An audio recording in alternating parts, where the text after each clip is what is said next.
ازيكم حبايبي؟ عاملين ايه؟ يا رب تكونوا بخير ان شاء الله. النهارده هعمل معاكم فيديو خطير جدا جدا جدا. ايه هي؟ الفراخ المخليه بالكبد والقوانص. فيديو جميل جدا. كمان اللي عايز يعرف ازاي الفرخه عندنا بتتخلي، انا عامله فيديو هعمله لكم رابط على الفيديو ده لو حبيتوا تخلوها بنفسكم. وطبعا تعيدوا الفيديو مره واثنين وثلاثه بتاع ان احنا نخلي الفرخه، لان في الاعاده ان شاء الله الافاده. هنقول لكم معانا الفرخه بتاعتنا مخليه زي ما انتم شايفينها كده. طبعا مش هتقدروا تخلوها في البيت، خلاص براحتكم، قولوا للفرارجي اللي انتم بتجيبوا منه يخليها لكم من العظم. طبعا زي ما انا قلت انا عامله فيديو خطير جدا وهعمله لكم رابط للي عايز يتعلم ازاي يخلي الفرخه من العظم. طبعا عندنا النهارده المكونات بتاعتنا. هنقول معانا ايه. معانا الكبد بتاعتنا بالطريقه اللي انتم شايفينها دي، واخداها على النار. وبعدين معانا القوانص بتاعتنا بالشكل ده. طب هنضيف عليهم ايه المكونات اللي عندنا؟ البصل بتاعنا، وكمان فلفل احمر، فلفل اخضر، فلفل اصفر الموجود عندكم، مش هتقفوا خالص الموجود في البيت. كمان معانا الوصفه اللي انتم شايفينها دي كمان جزر، ايه كمان فلفل وملح، الزيت طبعا عشان البصله بتاعتنا، مكعب مرق دجاج فوري، عايزين تحطوه عادي مش عايزين بلاش، هي كده كده فرخه براحتكم اللي انتوا حابينه، مش اساسيه يعني. معانا القرفه بتاعتنا، طبعا من هوايات القرفه ولو بتتفرجوا على الفيديوهات انتوا عارفين. بصل بودره، توم بودره، معلقه بابريكا صغيره، وكمان معانا معلقه العسل بتاعتنا وعصره الليمونه، وده في الاخر خالص واحنا بنطفي. الحشوه دي هتبقى عباره عن الحشوه اللي هنحشي عندنا بيها الفرخه بتاعتنا. وصفه جميله قوي. عندنا بقى حبه رز باقيين من امبارح، طبعا كل سنه وانتم طيبين، رمضان بيتبقى منه حاجات كتير، مش عايزين نهدر في الغلا اللي احنا فيه. طب هنقول احنا هنحشي الفرخه كبد وقوانص، طب ما هي الكبد والقوانص دي غاليه وان احنا لا، احنا بنجيب كل لما بنجيب الفرخه بنشيل منها الكبد والقوانص بتاعتها، بنديها القوانص بنديها مع الفرخه بتاع 10 دقائق ربع ساعه عشان بتاخد سوا شويه القوانص بتاعتنا. الكبده بتاعتنا ما بتقعدش اقل من 5 دقائق او 10 دقائق بالكتير على النار، هي 5 دقائق حلوه وانتوا بتسلقوا الفرخه. هننشل كل الحاجات دي ونحطها عندنا في علبه مغلقه ونحطها عندنا في الفريزر. لما بنعوز نعمل وصفه زي دي بنجيب فرختنا العاديه بتاعت اليوم الاساسي ونطلع شويه الحاجات اللي عندنا ونحط عليهم شويه خضار، بقت عندنا وصفه من مفيش، من شويه عندنا حاجات متكونه في الفريزر. مش بقول لكم هاتوا كبد وقوانص خالص اساسي وبعدين اعملوا بيها عشان الغلا اللي احنا فيه. طبعا هنقول الحاجات اللي عندنا بقى قلناها كده خلاص. هناخد عندنا الزيت بتاعنا اهو عند النار بالبصل. هنقول معلومه كده بسيطه في الفيديو نستفاد منها.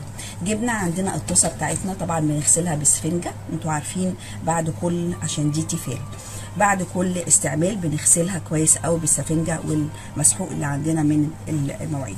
هنبتدي واحنا حاطينها بقالي دلوقتي ربع ساعه على النار. طب هعمل ايه؟ هجيب منديل وابتدي اعمل كده شويه كتير. ايه اللي هيحصل عندي؟ كل مره دي بقى لها عندي 15 سنه. ليه 15 سنه؟ ما فيهاش خدش زي ما انتم شايفينها كده، عشان نتيجه الاستعمال الجيد اللي الواحد بيعمله. بصوا كده المنظر، شايفين طلع ايه؟ وبصوا من بدري بعمل برضو فيها اهو واهو، بصوا شايفين كل مره على هذا النظام. هعمل لكم برضو فيديو هنزله لكم ان شاء الله ازاي نحتفظ بالحاجات اللي عندنا عشان ما تتجرحش وتبقى عندي صحيه. هنبتدي بقى الوصفه بتاعتنا دي، معلومه كده بس على الماشي لبناتنا الصغيرين عشان ازاي عرايسنا يحافظوا على الاجهزه اللي بتجي، لان دلوقتي احنا كل حاجه غاليه، فلو احنا اهدرنا وبوظنا كل حاجه طبعا حرام والحاجه عندي تبوظ. مش كل شويه ان انا اجيب. حطينا البصله بتاعتنا، هحط عليها الملح، ملح اهو بالشكل ده،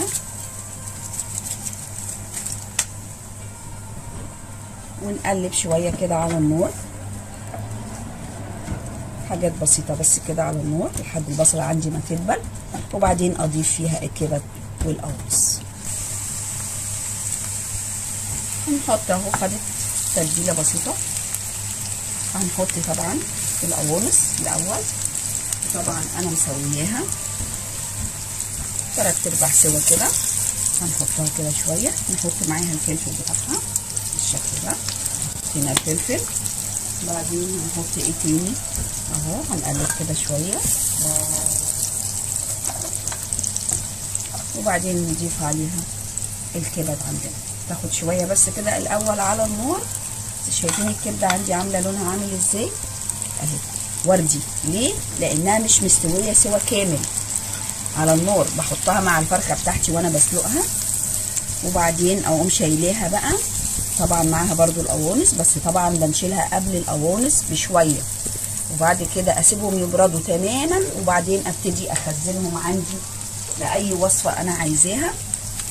وبعدين ابتدي احط الجزر عندي. كل ديت الحشوات اللي انا هعمل. الفلفل اخر حاجه، لان انا مش عايزه الفلفل ينهري عندي، عايزاه يبقى حي عشان لما تيجي تقطعوا الوصفه بعد الحشوه الفلفل يبقى باين كده، لانه كده كده هيخش الفرن، يبقى باين ويبقى شكله حلو ويديني منظر. عايزين تحطوا زيتون اخضر ماشي براحتكم، عايزين تحطوا اسمر براحتكم برضو، في الوصفه دي هتبقى جميله قوي للحشوه. اللي عندكم حطوه مش هيقول لا. طبعا حطينا البابريكا، حطينا البصل البودره، وكمان حطينا الثوم البودره اهو، وبعدين كمان حطينا حبه القرفه بتوعي بالشكل ده، حبه القرفه سنه بسيطه، طبعا معلقه الدجاج الفوريه، وبعدين العسل في الاخر خالص. عايزين تحطوا بقى ايه اي حاجه عندكم خضار براحتكم خالص، بس انا شايفه ان كده حلوه قوي على الحشوه، تبقى جميله عشان الفرخه عندكم هتبقى صغيره فمش هتشيل كتير من كتر الخضار يعني.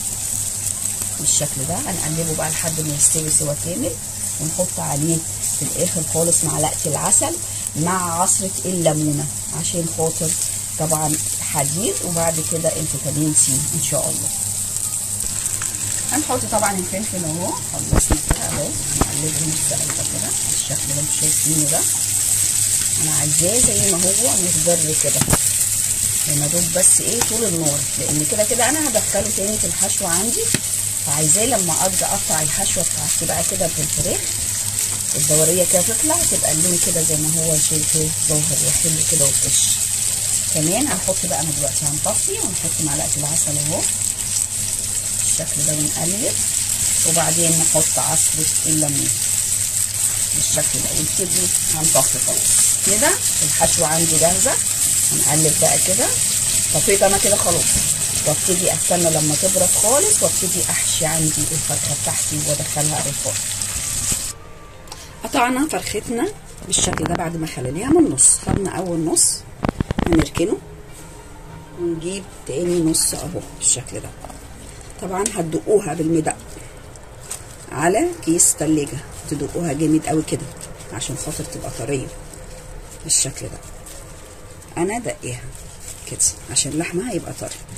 فردناها اهو، ادي الجلد وادي الناحيه دي كلها عشان تبقى كلها مليانه فراخ كده بعد الخليه بالشكل ده.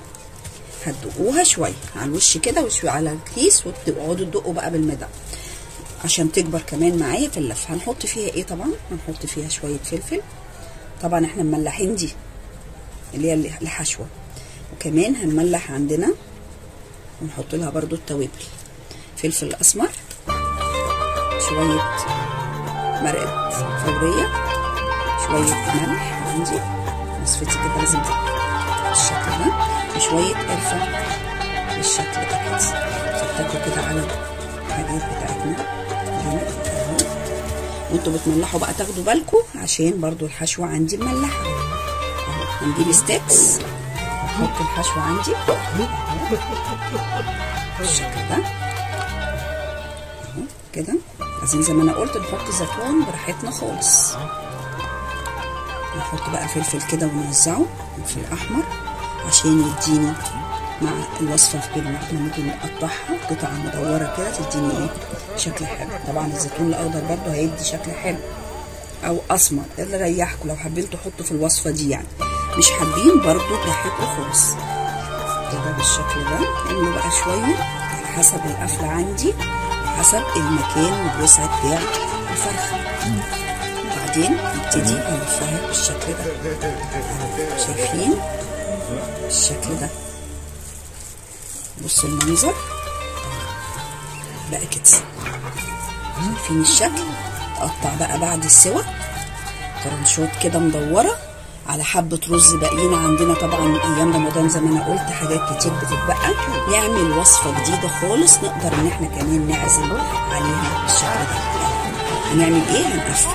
تاخد قد ايه في الفرن؟ على درجه حراره 180. تاخد من تلت ساعه لانها مخليه، من تلت ساعه لنص ساعه بالكتير. هنجيب عيدان ستيكس كده، طبعا نقدر ان احنا نعملها بالخيط بس انا افضل ان احنا نعملها بالستيكس احسن. طبعا بعد ما تستوي بس مسكت نشيل الستيكس بتاعنا. سهل خالص وهيبقى ايه سريع معانا بدل خيط نقعد نوجع قلبنا. بالشكل ده كده على 180 اهو. نقفل كله كده يتقفل بالشكل ده.